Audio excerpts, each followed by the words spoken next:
Susan Landry. Dr. Landry, David Bolton calling. Hi, David. How are you this morning? Just fine. You can call me Susan. Okay, Susan, thank you.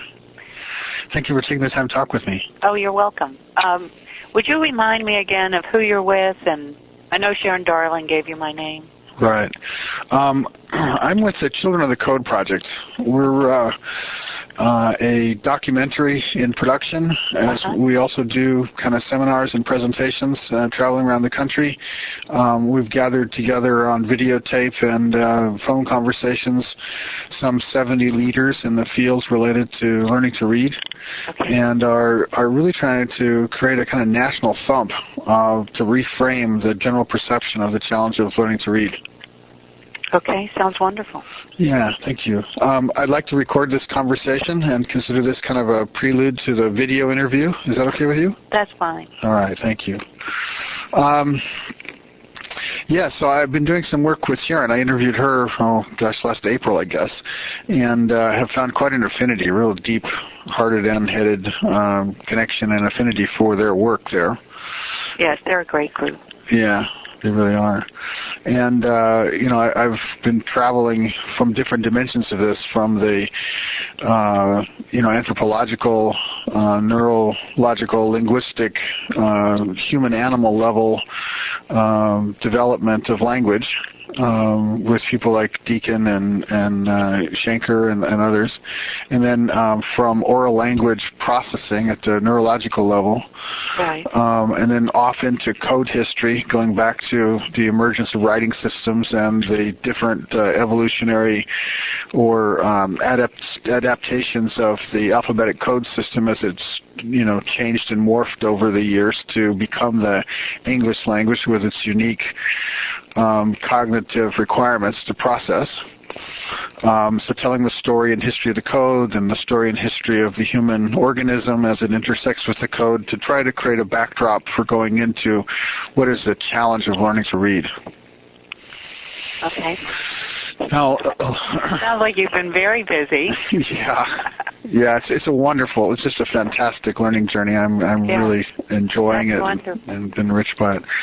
And if that's a background on one side, the other side of it is what's our current social policies. And so we've talked to Russ Whitehurst and Reed Lyon and people on learning disability side like James Wendorf and others, really trying to bring all these different perspectives into a working relationship that's intelligible and understandable to people that are interested in this space. And we'll end up with about 100 hours of audio and video and transcripts on the web, a 3-hour broadcast, a 10-hour DVD, and then other kinds of materials and resources to help people.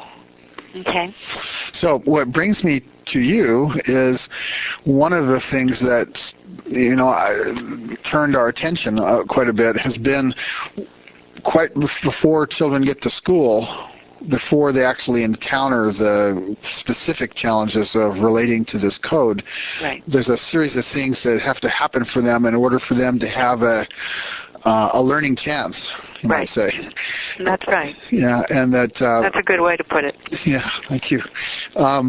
What we've done recently is, in addition to the neuroscience side of oral language, we recently talked with Todd Risley. Mm-hmm. And I know Todd. Good. Yeah, we're going to do a camera with him in February.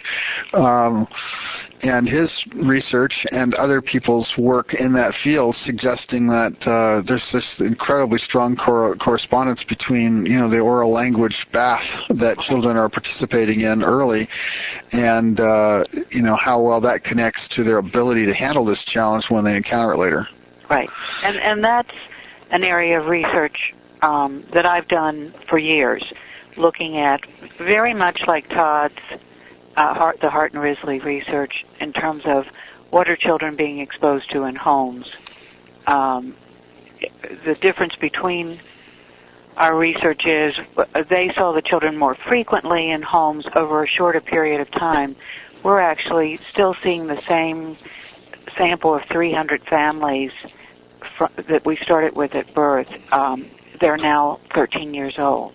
And so we've been studying that language input and opportunities for stimulation that promotes early literacy and language and social cognition across this very long time period, so we can tell what in the early years predicts certain aspects of academic competence, etc. Mm-hmm. And this is the other difference is they studied systematically different levels of income, Right. whereas most of our sample is lower, middle to lower. Okay. So we can really see some of the devastating effects of that lack of stimulation and input long term. Excellent. Well, I'd like to dig deeper into that space with you. And there's another piece to this. When we talk about reading, when we talk about learning to read, there's no question that reading is this code-instructed and code-informed kind of virtual reality overlay to a deeper language process. And that the foundational language process is key in order for that subsequent stage to work, but that in addition to the code-related confusions that have to be learned through at that stage, and in addition to the language foundation, kind of enveloping and interacting with both, is the child's affective threshold, how much frustration and attention strain they can handle before they shame out, before they drop out, effectively. And one of the things that really was interesting to me about what Todd said was that there was a marked correspondence between the extra non-business talk that was happening in families and positive affect experiences children were experiencing. In other words, that children coming out of the home, not only is the oral language foundation laid there, but that their emotional resilience, their ability to handle the challenges they experience without going self-negative, without dropping out to protect themselves emotionally, that's also being incubated in the home, and that both of these pieces are critical, almost co-equally critical. Yeah, and, I don't know if you know the attachment literature and all of the parenting literature that has, clearly described how that nurturance and responsiveness to the child's signals and affective needs, emotional needs, that's laying the foundation. And one thing that we've spent a lot of time doing recently with our research is looking at what are the key components of this parenting style that need to come together to promote not only the, cognitive development that leads to the child being competent to learn to read, but also that affective, social-emotional self-regulation side of the child. Mm-hmm. A lot of the parenting literature has sort of broken out different aspects of parenting, and they've sort of come at it from different camps. The camp that looks at what promotes emotional self-regulation, that sort of social-emotional side of the child, and the camp that looks at what promotes the cognitive side of the child's development. When in fact the child is exposed to all of this sort of simultaneously.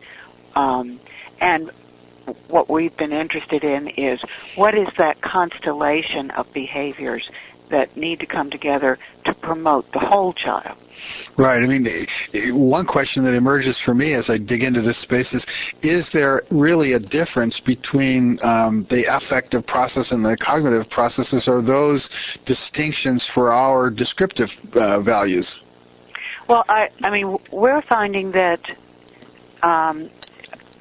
there's a lot of overlap in the kind of parenting environment that's needed to promote both of those. Mm-hmm. I mean, clearly those are different skills for the child. You can separate them out, measure them separately, but what the child needs to be experiencing in the home, we're finding is this sort of one somewhat complex style of parenting that promotes, all areas of their development.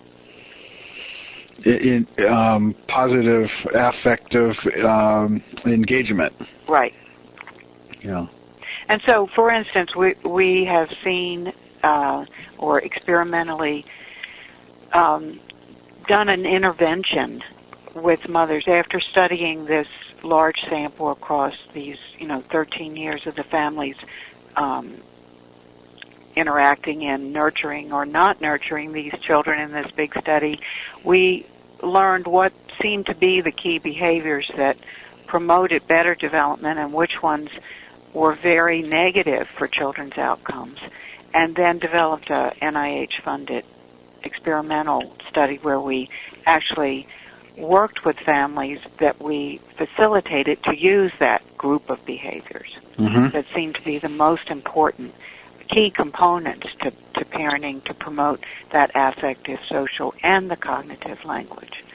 And have gotten very strong results in a mother's ability to combine those behaviors into a style with this kind of coaching support, and then have discovered that certain aspects of the child's development, like their social affective, really is best supported by mothers increasing in a set of behaviors that sort of go across both stimulation and affective, emotional nurturing support. So it's not one versus the other. It's in one particular study, we found it's a combination of three key types of parenting behaviors that promote social affective engagement, and a different but related set that are more likely to be the best supports for language development.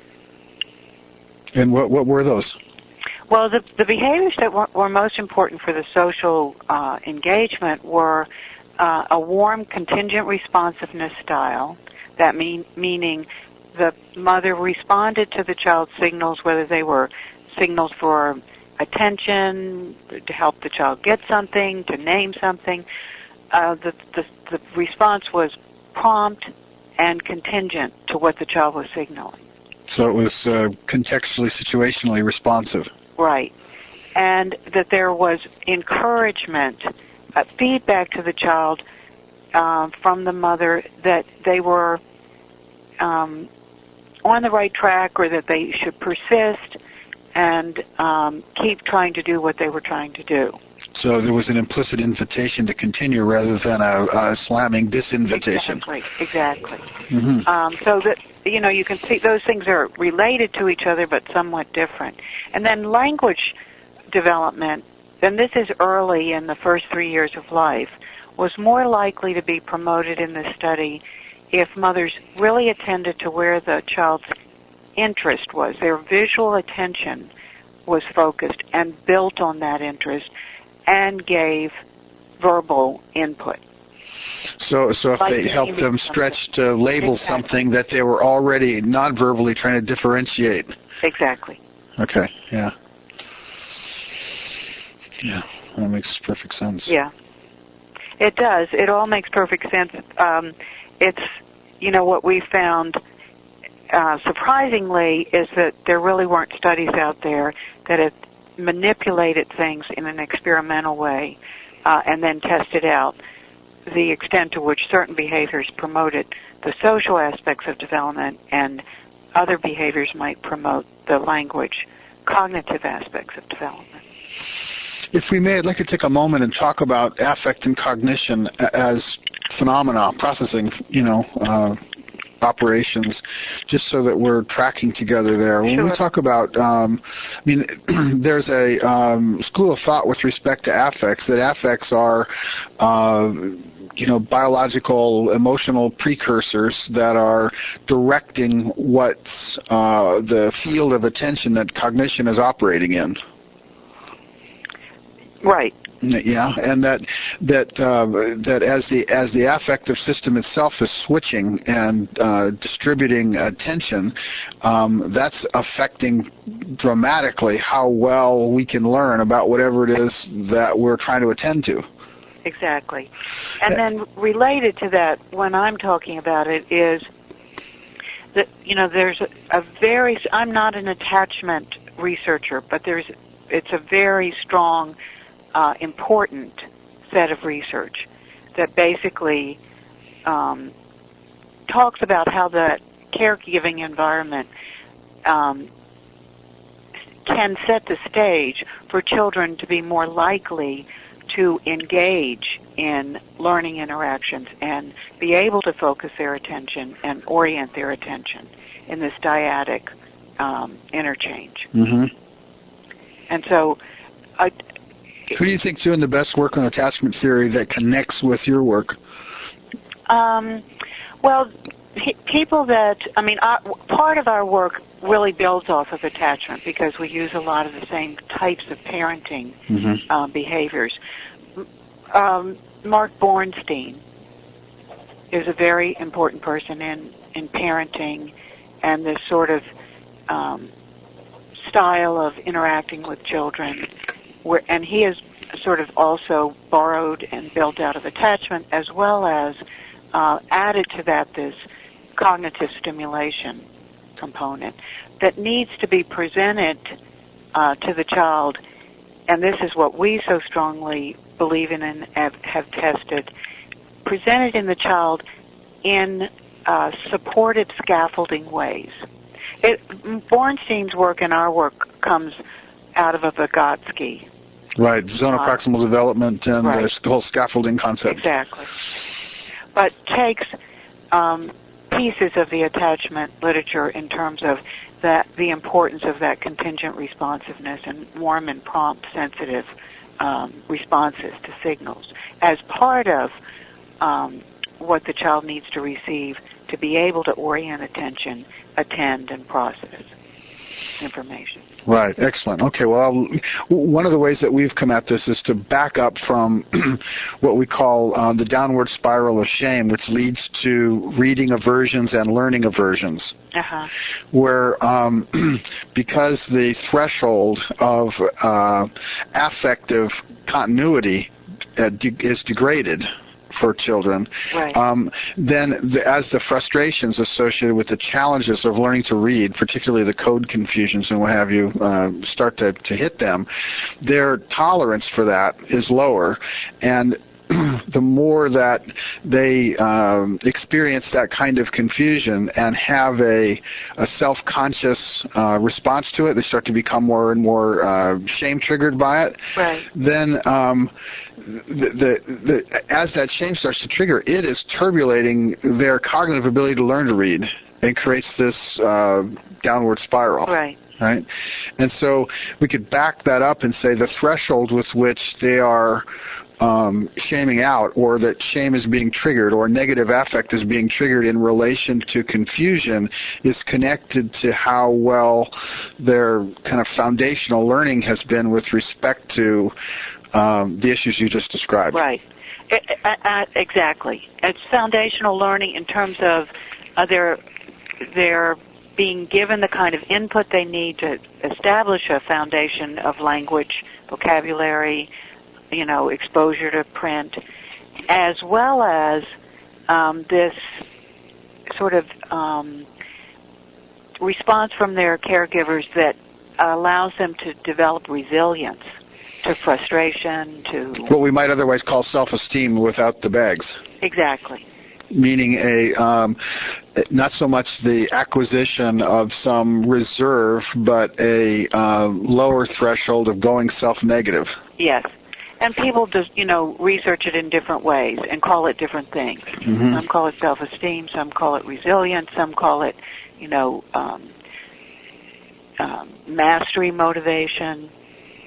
Some children have more of that, and it's believed to be from this supportive early caregiving environment.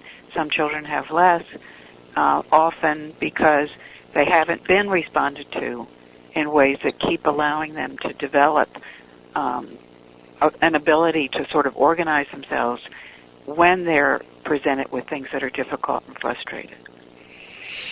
Right. Yeah. Now, this is connected not just to, one of the things that the Hart-Risley work brings out is that we're talking about millions of exposure differences, and inside of that, millions of experiences of positive affect differences. Right. How important... And I think, as I know the Hart and Risley work, they most specifically focused on the language input the child got. Right. And our work adds to that by showing what other things need to be happening in combination with that language input. Right.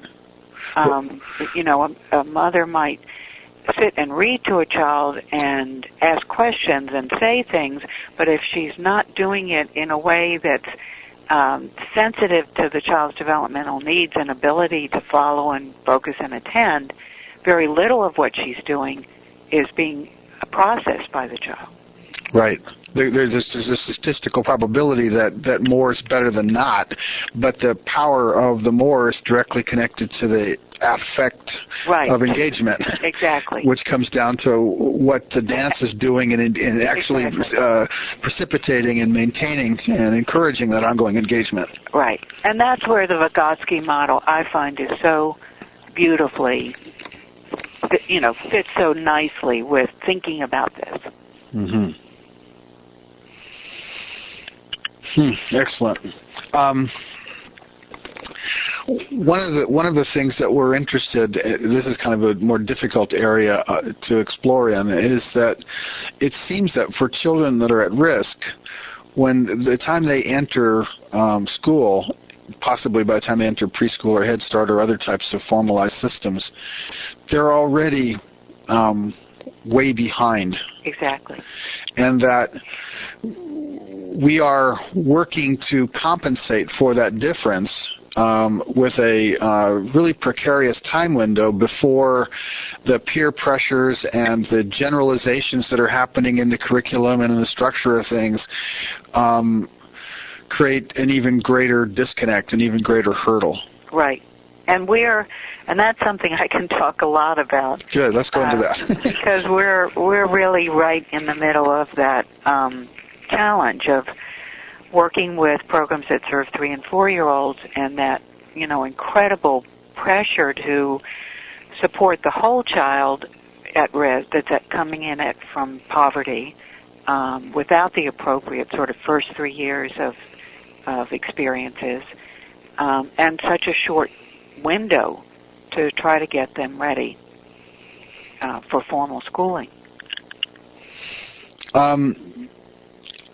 One of the things that really interests me, I know that at the government level, I mean, we're doing lots of things to try to help children earlier and earlier. Right.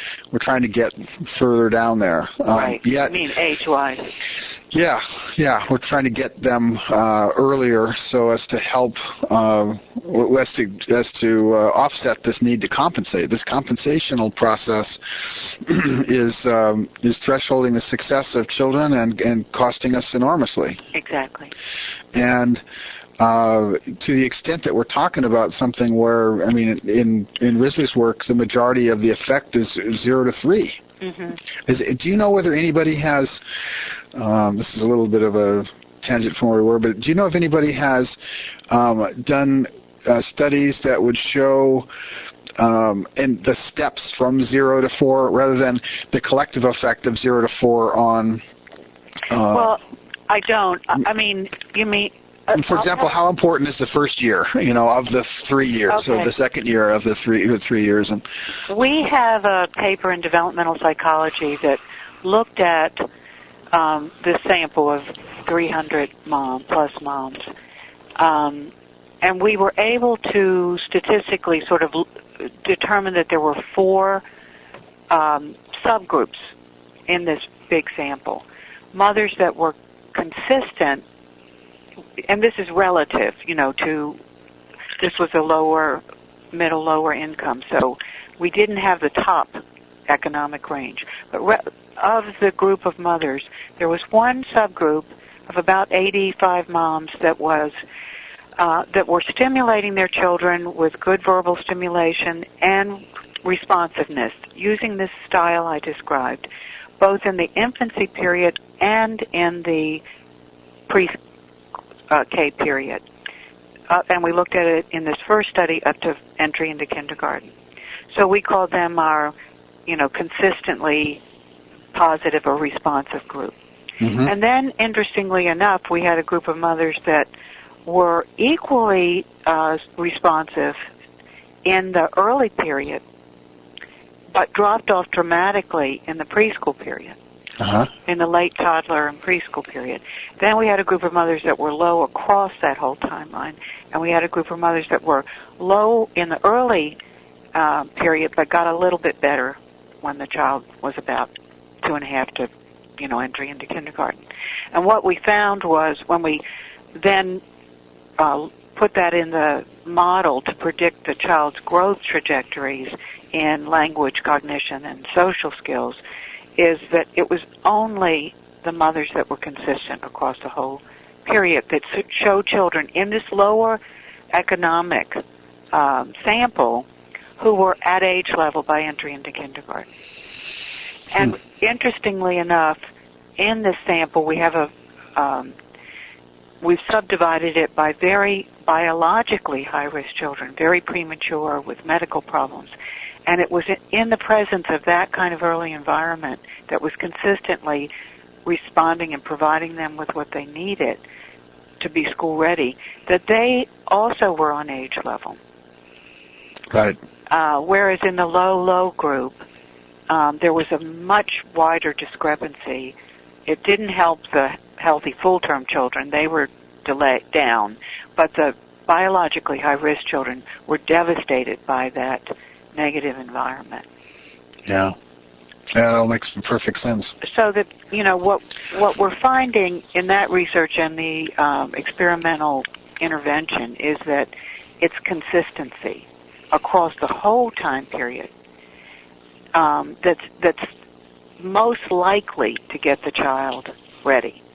That if it only happens early or only happens later, the probability of the child being ready on age level in language and cognition by entering into kindergarten is much less likely. Right, which makes perfect sense. Right. Now, we also have some data, though, from intervening in Head Start programs and, poverty pre-K programs with 3 and 4s that shows that we can, with focusing on the teacher, and the teacher becomes the target of our intervention, we can have children making 2 months gain in their language for each month of that school program. Now that's interesting.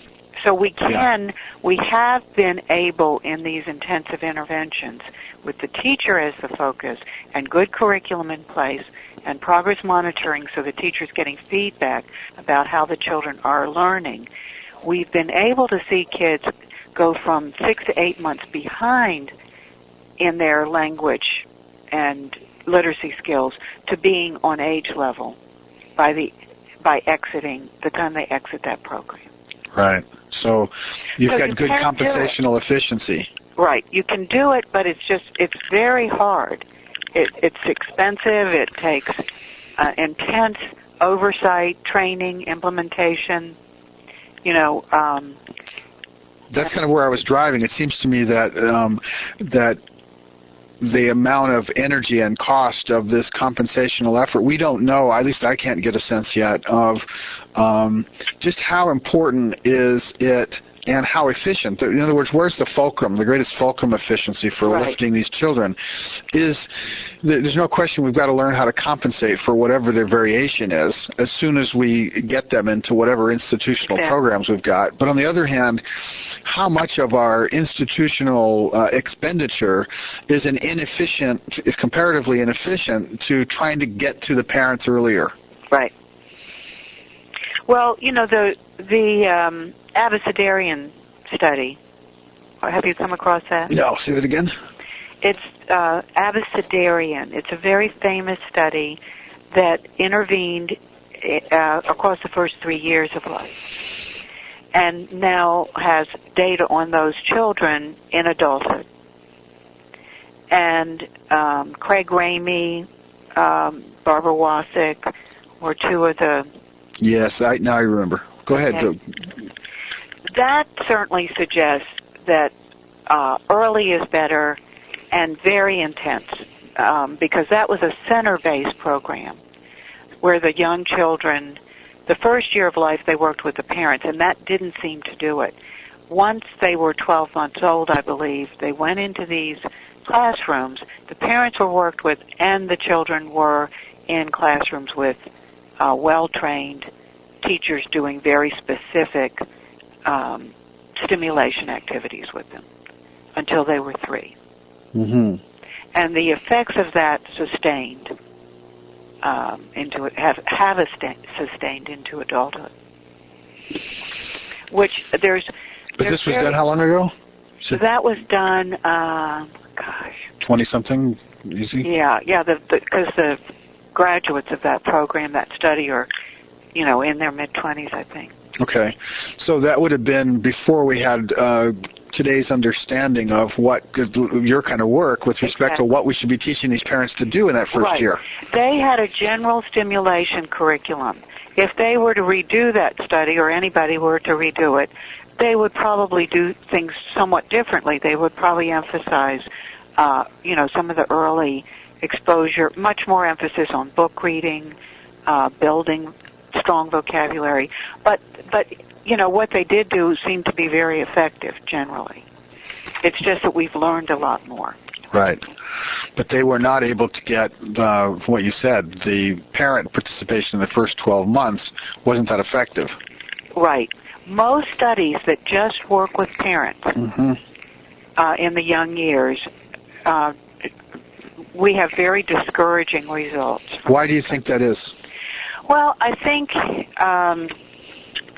these are studies that are always being done with very high-risk samples of families. So they're very poor, or the child often they're done with children that have high risk because of biological insult, like very low birth weight, etc. And I think you're trying to get to the child through the parent, which I truly believe is important to do, but I think it's very hard in and of itself. I believe that we've got to probably come at it from both angles. We've got to support the parent, and I think in a program that just gives the parent parenting skills, we're ignoring the chaotic, life. Their daily living sort of environment is very chaotic. They're struggling to pay their bills, to keep a job. In the research we do, the families often don't have running water. So, if you have a study that attends to more than just parenting skills, you often get better results. Sure. Like we did one in a very high-risk community in Houston and compared it to what kind of results we got when we just focused on coaching the parent around parenting skills, and we get better results when we add attention through a neighborhood mentor to their, the problems they're having with jobs, the problems they're having in their marriages, the struggles they have with financial dilemmas. Right. So you engage them as people in general rather than, Right. No, I'm not suggesting for a second. I am that we can focus on parents in any way that's exclusive of all these other dimensions. The question at some point, though, is like I said before, where's the fulcrum efficiency? What's the distribution of our attention to these different dimensions in order to have the greatest possible effect and lift and help for these children? Yeah.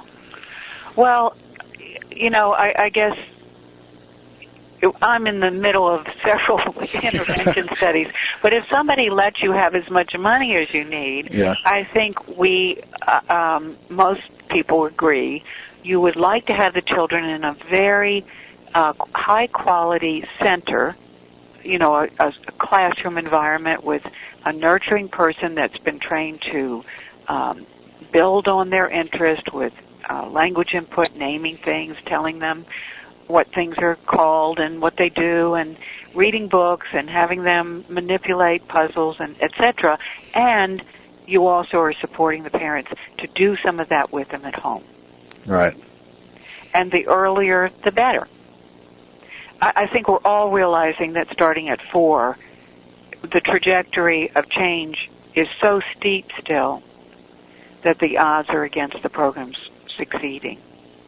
Right. And I think the other dilemma is if you start at 4, and I'm not saying, we're doing it. We're working with lots of programs and getting good success, but we're finding that you need to be more focused on intentional instruction.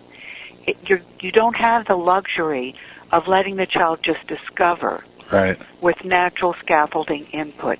And the early childhood community is very opposed to that approach because they say you lose the spirit and the joy of curiosity in the child. I personally don't agree with that.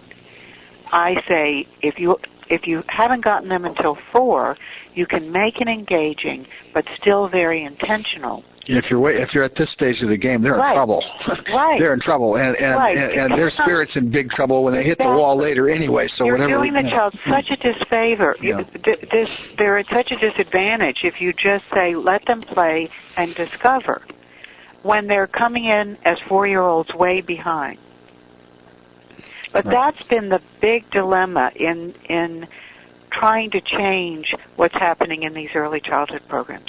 There's a big paradigm shift that's needing to occur, and a lot of people that are very negative about their willingness to make that shift.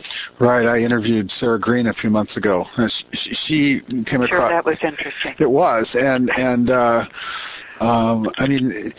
there is a growing recognition that the oral language environment, what's going on in the home, and the kind of exercise that children need to develop in such a way so that they will not crash when they hit the wall later, taking off and reading in school, requires them to be more explicit and intentional and systematic earlier on. And there seemed to be there was an acknowledgement on her part that wasn't the way it used to be. No question that in the not too many years before, the general model of thought was you don't try to direct children into explicit things, but that's changing. As recently as 3 to 4 years ago, in the Head Start programs we were working with, they were marked down by their federal monitor if there was an alphabet on the wall.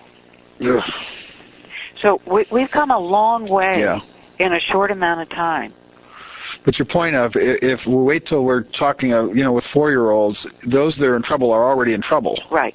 And that to get to them earlier, we've either got to take the pre-K, institutionalize a pre-K system that goes much deeper in the whole institutional fabric of everything, or we've got to develop some kind of a parent education model that's radically more effective. Right. And I think it also, many children in our country that are particularly at risk, lower middle and lower income children, are in child care centers a lot of the day, 5 days a week, particularly with welfare to work policy, etc.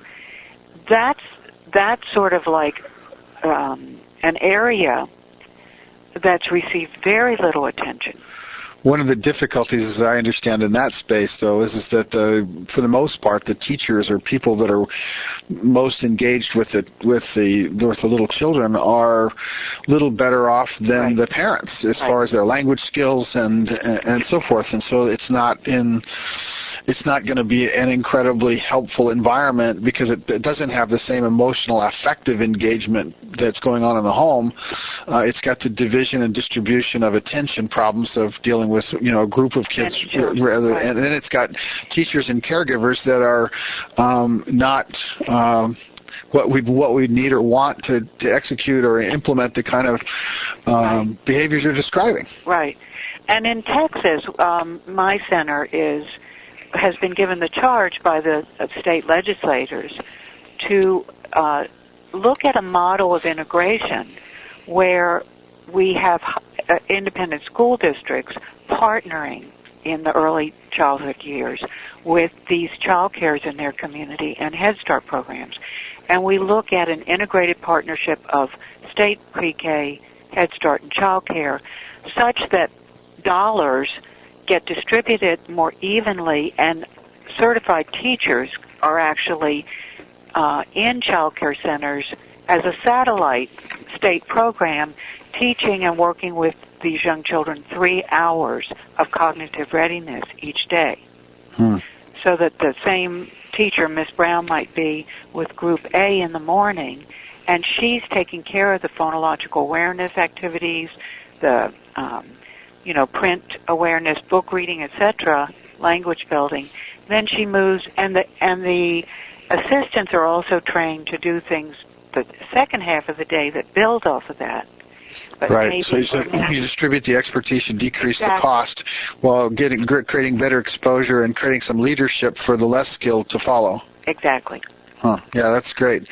Has anybody done the kind of, cost projections of what it would take to kind of mainstream this approach? The approach I just described, or an approach for, well, no, they haven't. But basically, I think it's a more cost-effective approach than trying to get the state school districts to take on serving all children all day in their 3- and 4-year-old years. Yeah. Because what it allows you to do is not have to build new school buildings. You make use of existing child care centers.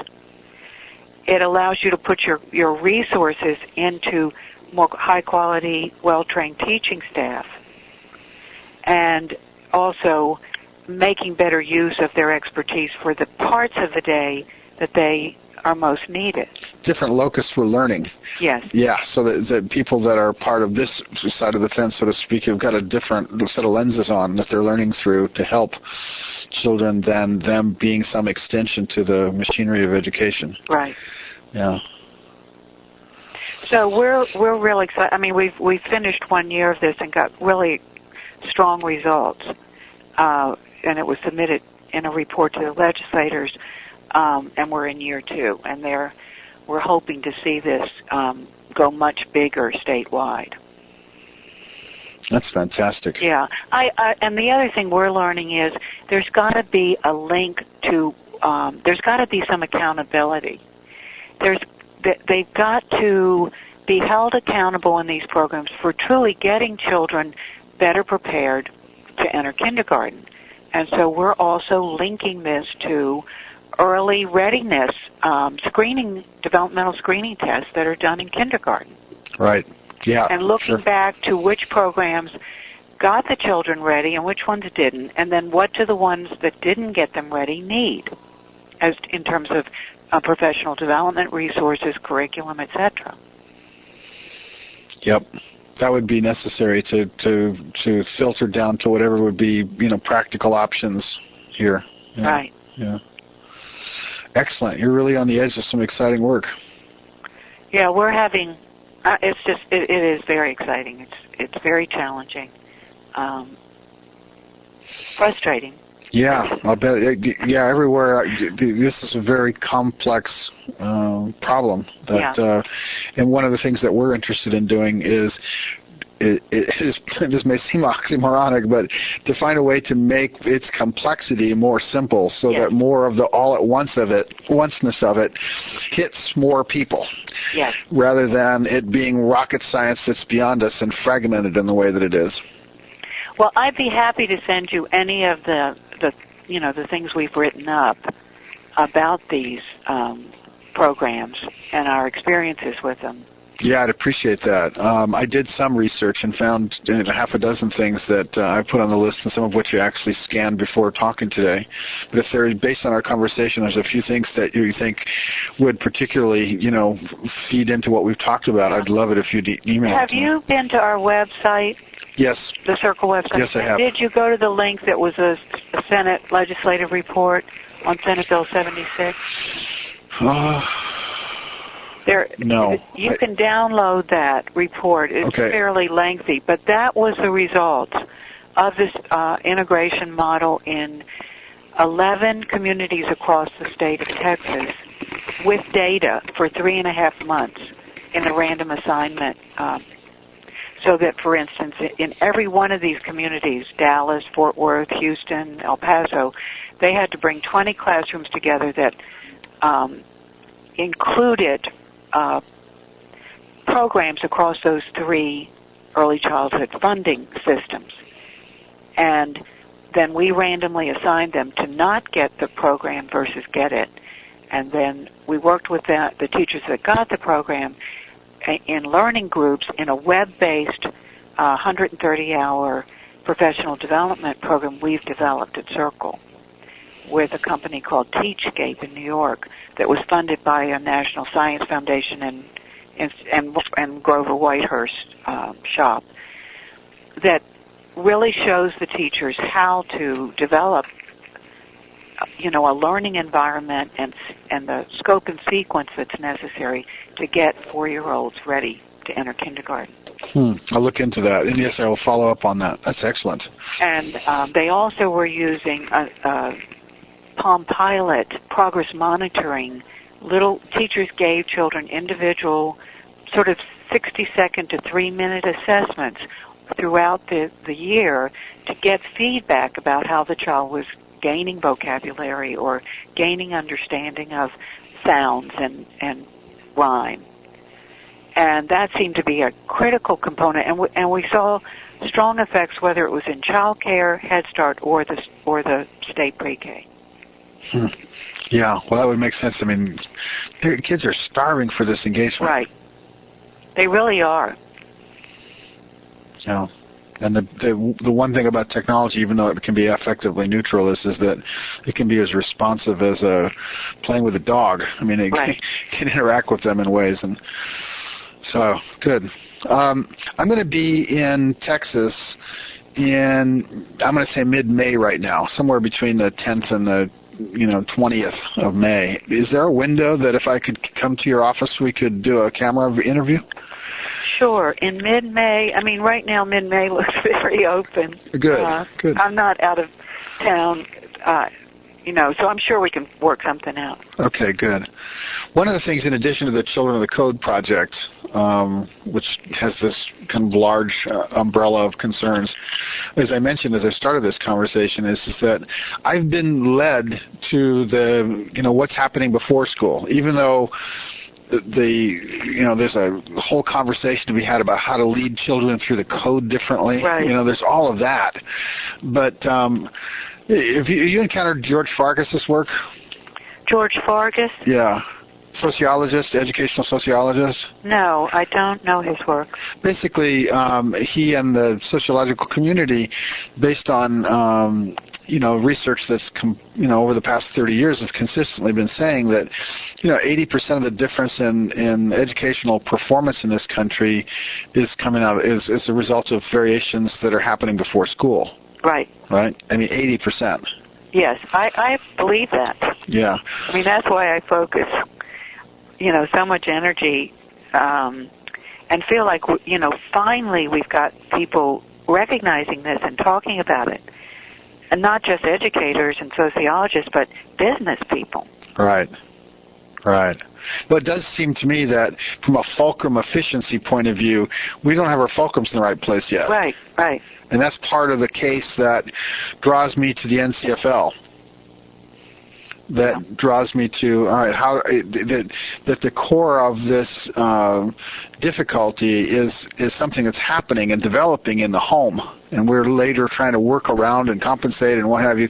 But how do we build a better ramp that goes from home all the way through educational success that really honors in just a practical sense how important what's happening in the home is to all the children's lives? Well, that is the toughest thing to get at. Yeah. I mean, it's just people have been working at this for a long time, and it's very discouraging how ineffective we seem to be able to be with intervening at the home level. I wonder if how it is we learn to bridge the communication.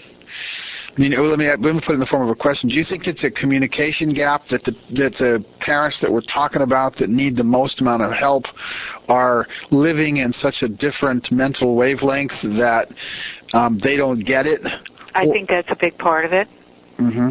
I think that's a big part of it. I also think that I don't think we can expect all of it to happen by intervening in the home. No, clearly not. We've got to have the children in quality, care centers for parts of their day. And, I mean, this is my belief. Mm-hmm. And I think the data supports this. And when do you think children should be going to these centers? What age? Well, I'd like to, if we did it right, mm-hmm. And it wasn't, an extended day, and, like Sharon Darling is very involved with the Even Start programs. Right. Which we're also involved with. And, the idea of those programs makes a lot of sense, but they're not working very well so far. But, the idea is the parent is getting parenting skills. They're doing it in the context of this neighborhood center. Meanwhile, somebody's working with the child. And then the parent and child are brought together for some coaching around how to do things with the child effectively, like read a book and highlight sounds and words. And then the parent is also getting supported to learn to read and find a job. Right. It's very comprehensive. Which means it's got a lot of fuzzy variables. Exactly. Yeah. And, one problem is, some of it's logistical, just ridiculous regulations that get in the way. As soon as the parent gets a job, the program doesn't work for them anymore. Yeah. And so, some of it has to do with really looking carefully at what the needs of these families are so the programs can better fit with their lifestyles, their schedules. But I don't think it would be a bad idea to have babies coming into these programs with their mothers being there with them or their dads as early as, infancy. Yeah.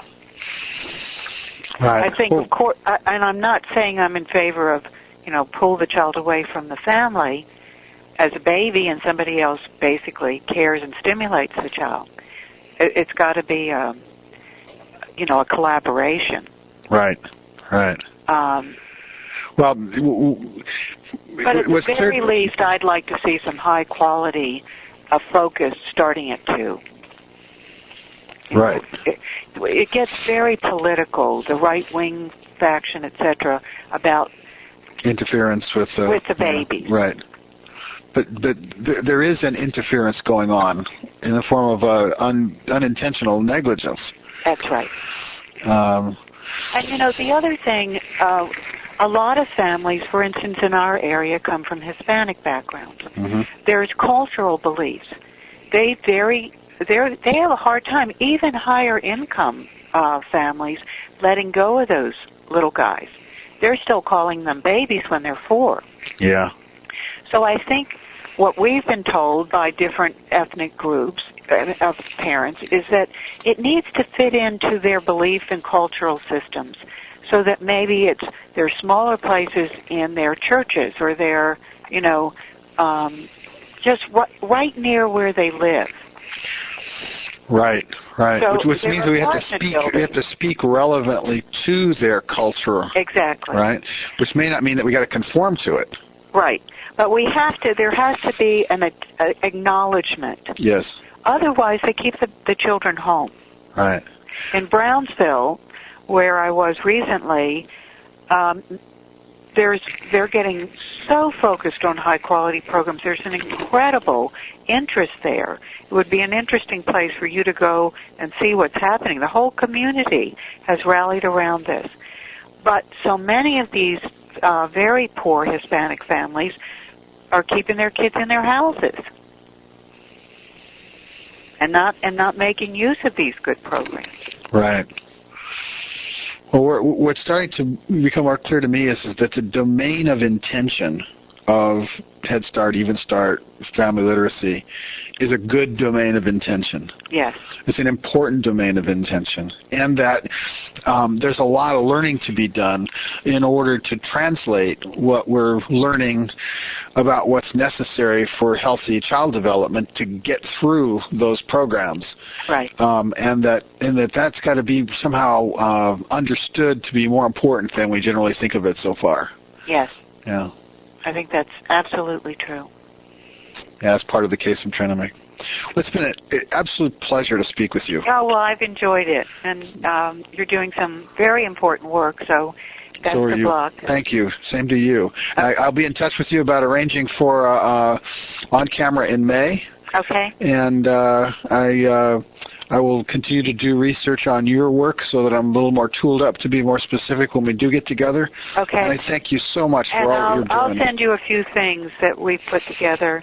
I do think you'd find that report to the legislators that I'm pretty sure is on our web. The project was called TEAM, T-E-E-M, Texas Early Education Model. There's a Pell Mentor. I'm looking at the presentations under Circle now. I'll find it. Okay. I'll find it. It's a big, 30-page report. Okay. With lots of graphs, a lot of, description of the advisory committees that were mandated. I mean, this was a really exciting statewide bipartisan effort that I think is going to change the face of the way things are done in this state. Excellent. And people have come down from Washington and are very interested in what they might learn from it for sort of more national focus. So if you can find it, just send me an email. I will. I'll get you one. I will. Thank you so much. Uh-huh. All right. Take care. Bye-bye. Bye.